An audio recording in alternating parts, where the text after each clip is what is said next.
Hi guys, today I am sketching this lighthouse. It's called Iroquois Lighthouse, and it is overlooking Lake Superior. I'm going to stand up so you can see it. Here's Lake Superior out in the distance.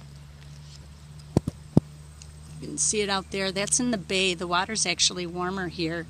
Normally you can't swim in this lake because it's really too cold. But you'd get hypothermic in seconds. But in that area, it's pretty warm. It felt like it was about 70 degrees. So anyway, this is the lighthouse that I am sketching. I'm not going to do the whole sketch. I can't now because I'm almost finished with it. But this is what I have down so far on my sketch. Let's see if I can get it in the light so you can see it. Whoops. Sorry. And that is, whoops, where is the light? There we go. That's what I have down so far. And when you're urban sketching, you really don't have to be super exact. I'm taking out things like the back half of the building here. You see that little piece that is sticking off right there. I'm not putting that on. And I'm not getting the rock fence in front, although I think I'm going to do it in my bigger sketchbook again. And I have an 11 by 14 sketchbook that I might put it in, this big one. But right now I'm just doing the other one. So I will carry on and then I will update you in a little bit. Okay, so I finished the urban sketch of the Port Iroquois Lighthouse here in Brimley, is it Brimley, Michigan? Bay Mills, Michigan, which is in the Upper Peninsula, way up at the tip near Sault Ste. Marie, if you're familiar with Michigan. And here is my finished sketch. I can't even tell if I'm in frame here, but I'm going to hold it up. Maybe if I do it like this. I don't want to lose the light. There it is. I can see it a little bit. So this is it. And I'm sorry I didn't do the whole thing on video. I didn't have my tripod here. I could have set it up, but this is what you get, peeps. So that's it. And I'll be painting more to show you too. Have a great day. Okay, today is Tuesday, August 2nd, and I'm just sitting here by the fire enjoying the morning. And this is the view that I'm looking out at. And I'm sketching this, so you can see here. I've already got the cooking grate and the fire done, and then I decided to put the hill in the background, the trees, all of that in too. And there's a little hill back up here. I don't know if you can see it in this line. There's the hill there. It runs right across the back of the campsite. So I'm putting that in with some of the trees.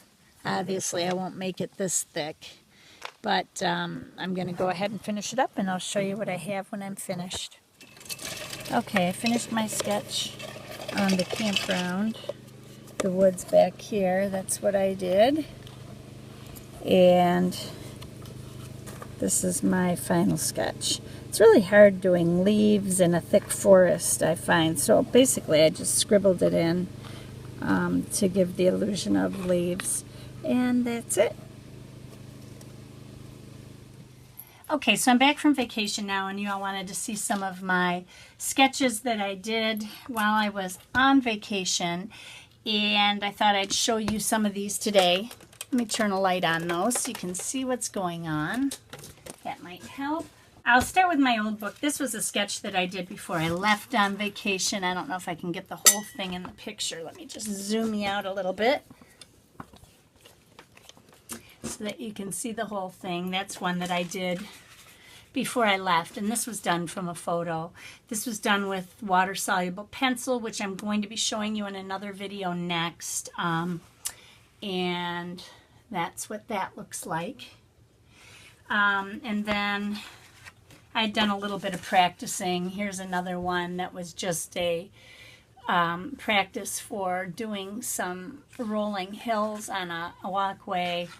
And then back here, while I was on vacation, I had been doing a little bit of pencil sketching so that you could see kind of some of the stuff that I do with pencil. I'm not a pencil artist at all. Then this was a quick sketch that I had done, 5-minute sketch with Noodler's Bulletproof 54th Massachusetts ink, which is a permanent ink. I laid it down, and then while it was still wet on the paper, within about a second or two, I used a water brush to spread some of the ink around. This was the Tequamanen River near the Tequamanen Falls, which are, I think, the second largest falls in the U.S. Behind Niagara Falls, I think. Beautiful area. My August sketch box came, and it is all graphite, and I'm not really a graphite artist, so you'll see my work and you can see what happens with that. That'll be my next video coming up. You guys wanted to see a few more of my paintings, so these aren't really paintings, these are just urban sketches. This one I think you saw in the beginning, you did see in the beginning of my video. That is the Port Iroquois Lighthouse.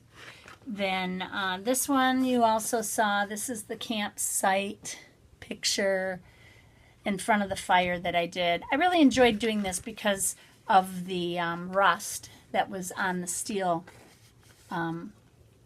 fire pit.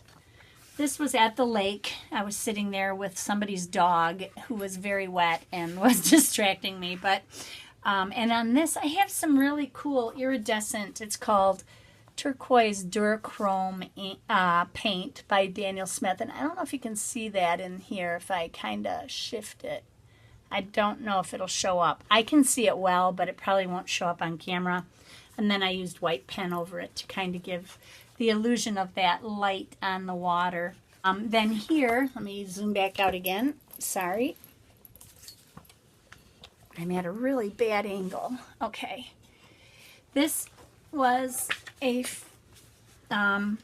spot that my husband and I went to see when we were at the Port Iroquois Lighthouse on another day.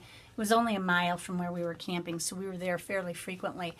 And the lake got very rough when the temperature cooled. So this was the Lake Superior, and the waves were about 4 to 6 feet that day. I don't know if I can get the whole thing in the picture. There we go. This thing's in the way. Ah, I hate that. There we go. So there's the whole thing. It was just a double-page spread. But the wind was so high and the waves were huge and beautiful. I wish I could have captured it a little bit better.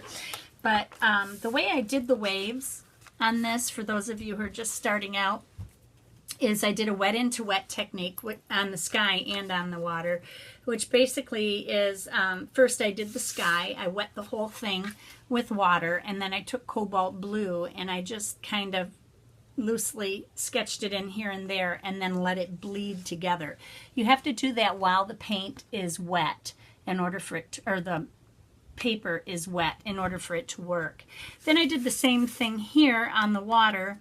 I think I used turquoise green, a ultramarine turquoise, and a little bit of cobalt blue, and mixed them all together to get that greenish look of the water, which was beautiful. And then I did the same thing. I wet the whole thing, and then I went back and forth with my brush and tried to leave wet spot or white spots, and it bled together. Some areas it bled a little bit too much. So then I went back in with a white gel pen, and I kind of put in the waves here and there in the distance. Then I added some dots for splashes of water. Oops, am I in frame? There we go. I added some dots for splashes of water and a few lines here and there, which I really wasn't happy with.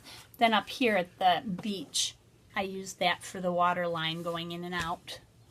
And you can do that with masking fluid as well, but when I was sketching it, I didn't have that with me. Then this is a really lousy picture of our trailer, our fifth wheel that we camp in. It's really glamping. In fact, I painted it on my way home yesterday in my truck, which was bouncing My husband tows this long trailer, which is like 34 feet long, and then behind it he tows a boat that hooks onto the trailer. So he's double towing, and there's a lot of jerking that goes on when you go over bumps and stuff. And I was trying to paint it, and it was a mess. So, but with the trees, what I did was I used a on-paper blending technique, which basically is that I put a color down on the tree, and then while it was wet, I added in other colors in order to get the gray and the blue, and I just wanted some different colors in this. On the birch trees that are bright white, they're not aspen trees, they're actually birch trees, and they're like white paper. I added shadowing onto that with some Moon Glow, Daniel Smith Moon Glow, and Ultramarine Blue. And that Daniel Smith Moon Glow is gorgeous. This is the color that it comes out to underneath here. I did that over the sepia though. And then I also used it more here. You can see more of the purplish color. It's a gorgeous color. I really love it. It's one of my favorites. So that was that. And the perspective on this was so difficult. I really had trouble with it. It was a challenge for me. Then this one was an overlook that we went to on a scenic drive. This is also Lake Superior on a calm day. And we were above the trees looking down out at the water. And it was just gorgeous. And on the trees, what I did was I just take a like a sap green, a lighter green color, and I wet the whole area down with that. And then I start adding different colors of green or mixing blues into a green and changing it up, adding a little bit of red into a green in order to deepen it. And I just keep changing the trees and dabbing them in here and there, which gives the illusion of a forest. And I also got these new paint brushes. So today I was just playing and I used one. It's called a Tree Texture Brush by Rosemary and Company. And you can see here the texture that it gives. That's one of the spots. Here's another one of the spots right here. I hope this is in focus because I can't see my viewfinder. And then here's another one that I used it on. The brush looks like this. It's really kind of cool. It's just a bristle brush, and it has a very ergonomic design on the handle. Their brushes are very reasonably priced. It's called the Rosemary and Company Tree and Texture Series, 1/2 inch. It's so soft, but the bristles are uneven on it. Oh, I'm not in frame again, am I? Here I am. Okay. The bristles are very uneven on it. You can see how they're just, it's not even like a filbert. They're just textured all over. And I think there's some bristle in it too. I'll show you with some paint what it will do. And then I also got the brush that I've been dying to get is this triangle brush, which is a newer brush that's out.